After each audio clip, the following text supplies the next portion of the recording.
Akan tetapi, logika mistika ini membawa sebuah kantong yang berisi moral-moral atau yang berisi norma-norma yang berada dalam masyarakat. Terkadang kita ini tidak bersikap adil dalam berpikir, apakah pikiran kita, apakah sikap kita terhadap logika mistika itu murni karena kebaikan, ataukah itu karena hanya nafsu intelektual yang kita miliki, yang sebenarnya itu hanya bersifat dangkal. Saya sebenarnya mengalami kemirisan ketika melihat banyak anak muda sudah banyak meninggalkan logika mistika karena itu dianggap irasional. Padahal kalau kita lihat fakta di balik semua kejadian yang berada dalam logika mistika, ini memang banyak mengandung sebuah kebaikan. Di antaranya, kita dilatih untuk bertanggung jawab terhadap sesuatu yang kita lakukan. Seperti halnya ketika kita menabrak kucing, kita harus bertanggung jawab terhadap kucing itu. Kita merawat sampai kucing itu sembuh, atau ketika kucing itu meninggal, kita harus kubur dengan cara yang layak.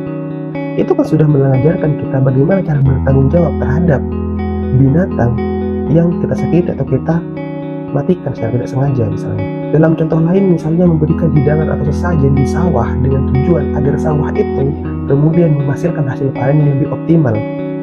Ini sebenarnya sebuah ketidaksalahan apabila kita lihat dari perspektif yang berbeda. Di antaranya adalah itu merupakan bentuk syukur masyarakat terhadap tanah yang sudah memberikan hasil bagi para petani.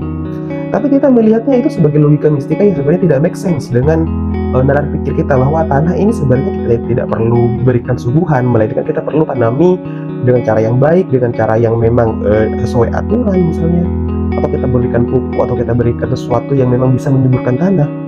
Memang benar. Akan tetapi kita lihat di balik ke peristiwa itu menciptakan manusia ini tidak angkuh terhadap alam.